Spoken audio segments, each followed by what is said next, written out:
Quelques jours seulement après la mise en place par la CCPOM du CODEV, ce comité de développement, véritable outil de démocratie locale réunissant habitants et forces vives du territoire, c'est un autre programme d'action qui a vu le jour vendredi dernier, toujours à l'initiative de la CCPOM, le PCAET ou Plan Climat Air Énergie Territorial.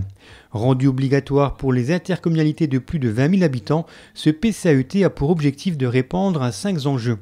Réduire les émissions de gaz à effet de serre, adapter le territoire aux effets du changement climatique, diminuer les consommations d'énergie, augmenter la production d'énergie renouvelable ou réduire les polluants atmosphériques. Des enjeux et d'éventuelles actions discutées et débattues dernièrement à l'espace culturel à l'occasion de plusieurs tables rondes réunissant élus, services de l'État, services publics, entrepreneurs, monde associatif et citoyens de la CCPOM. Une journée de discussion et d'échange pour lancer officiellement ce plan climat air énergie. Ce qu'on attend, c'est vraiment marquer le début de l'investissement communautaire ou l'engagement, en tout cas plus soutenu, de notre communauté de communes dans les projets à vocation environnementale, sur différentes thématiques, celles qu'on a pu évoquer aujourd'hui, le climat, les énergies, l'alimentation et autres sujets qui sont d'une importance cruciale pour notre planète et pour lesquels on ne peut pas rester insensible lorsqu'on est responsable politique d'une entité qui compte quand même 55 000 personnes aujourd'hui. Ça s'appelle l'éco-anxiété. On a la trouille, pour parler plus vulgairement. Grande témoin de cette journée, Corinne Lepage, ancienne ministre de l'Environnement, femme politique, et surtout convaincue du pouvoir de la société, des citoyens et des collectivités locales ou territoriales en matière d'action environnementale. Je trouve que c'est extrêmement important que des collectivités territoriales s'organisent comme celle-ci est en train de le faire.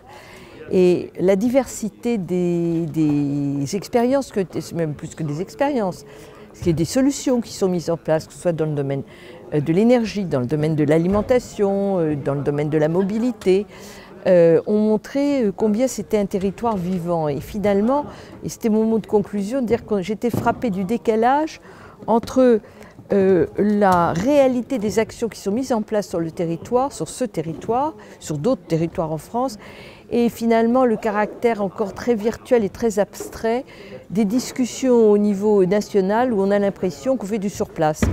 Ici, c'est pas du surplace. C'est vrai que c'est un concept d'épicerie connectée, c'est pas hyper courant, en tout cas pour le moment. Installé pour une durée de 6 ans, ce PCAET doit répondre aux enjeux du XXIe siècle. Pour les élus de la CCPOM, il s'agit de se baser sur des expériences existantes, d'en créer des nouvelles, d'avoir une démarche citoyenne en mobilisant les acteurs du territoire. Et comment développer ce territoire justement, tout en respectant les enjeux environnementaux en matière de climat, de biodiversité, d'alimentation, d'énergie ou de transport. C'est toute la problématique de ce PCAET, développer une économie la plus vertueuse possible en contribuant au bien-être des habitants. La tâche sera ardue, des consensus devront être faits afin de mettre en place des actions concrètes. Soit on lutte, soit on s'adapte.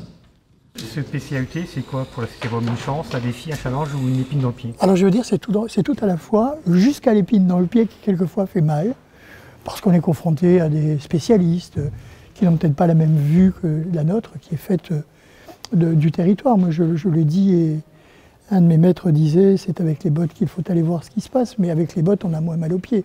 Ceci reste quand même des épines. Mais c'est un vrai défi, c'est un vrai challenge, parce que là les enjeux sont énormes en matière d'énergie, en matière de traitement de l'eau, de climat.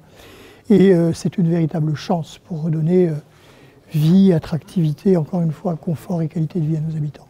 Diminuer les risques d'inondation, développer les circuits courts, valoriser les déchets, favoriser les pratiques agricoles écologiques, accélérer la rénovation énergétique des bâtiments et habitations, améliorer et favoriser les transports en commun ou les pistes cyclables, mais aussi prendre en compte cette notion de résilience.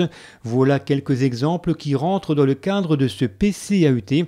Un PCAET qui sera soumis à une évaluation environnementale tous les 3 ans et qui, à l'heure de la COP26, a pris une dimension toute particulière, celle d'agir maintenant et rapidement afin de répondre à un défi allant bien au-delà de notre propre territoire.